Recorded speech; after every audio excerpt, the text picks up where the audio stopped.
Yo, what's up YouTube? Required Fields is back in action, and anyways, it's been a few months since I uploaded any videos, so I'm back, and so far it's been a pretty good year for metal. We got some good albums along the way, and we got a number of good albums come out so far this year, and at least one of them I'm going to discuss in this video, and also some good albums along the way are coming out. We got albums by Deeds of Flesh coming out, as well as Surreption, Morphin, and Gruesome coming out with new albums. And I just recently ordered the new Skeletal Remains release, so 2018 is a very death metal oriented year for me. And anyways, it's been a good. Some unfortunate news happened when Slayer announced their next tour is going to be their last. But on the good side, I got myself a ticket to see one of the shows next month as my birthday gift, and I'm absolutely looking. Say I'm looking forward to it is putting it lightly. I'm absolutely stoked for this concert. It also was good news when Decapitated had the charges dropped against them from last year. I was really relieved by that. I was really worried there for a moment, and glad to see that they weren't guilty after all. And because I was really distraught over that when I heard the news. And anyways, I also want to give a shout out to Scott Waters for reviewing my birthday package I sent to him. Glad he really liked it. And anyways, now I'm going to go on to the what's been spinning lately. Some of the albums have been spinning as of late. Starting with, this is Obituary, The Incomplete. Well, anyone who's into death metal knows who Obituary is. And The Incomplete is their third studio album. And I read somewhere that it was the very first death metal album to sell 100,000 copies in North America, which is kind of strange considering that Cause of Death and Slowly We Rot seem to be the albums that get discussed more by Obituary. However, it's also very possible that they've probably sold about as many, because SoundScan, which tends to tabulate album sales for underground and independent albums, didn't exist until 1991, and Cause of Death was a 1990 release, Slowly Rot was an 89, and The Incomplete was 92, so it's very possible they sold roughly about the same amount, possibly. Although Cause of Death was my favorite Obituary release, this is also a very good release. My favorite tracks on it are I'm in Pain and the title track, which is the song I had the music video for. And anyways, that's Obituary Incomplete. I've been spinning that one as of late. And here's a 2018 release, so one of the best releases so far this year.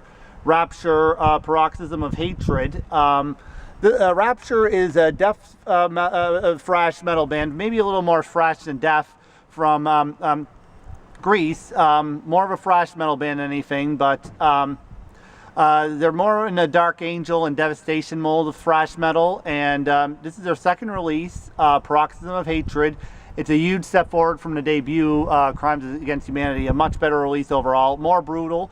The vocals on the debut had more of a crossover slant to them, and the debut, and then a second album, Paroxysm of Hatred, are a lot more vicious and brutal sounding. And overall, Paroxysm of Hatred is a very solid thrash metal release with some death metal influence, and definitely worth checking out if you like that extreme style of metal.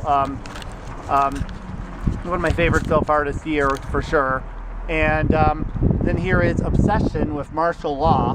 This is their debut EP that was released in the early 1980s, and they released two more full-length albums before disbanding in the late 1980s.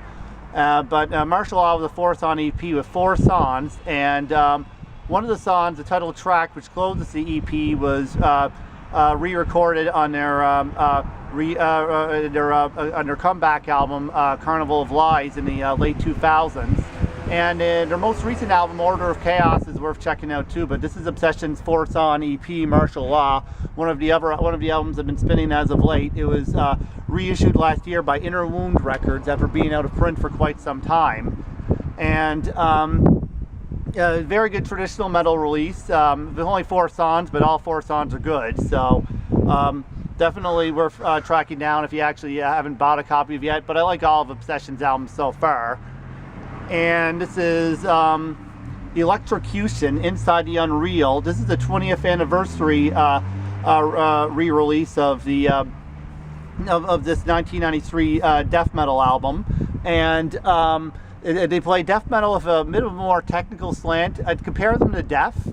They released one full-length album as well as an EP, which is reportedly a bit more industrial metal sounding. I haven't actually heard it before breaking up, and then they reformed, and a few years ago they released a new album which sees the band taking an even more technical direction with Metaphys Incarnation. But Inside the Unreal is a very solid death metal release.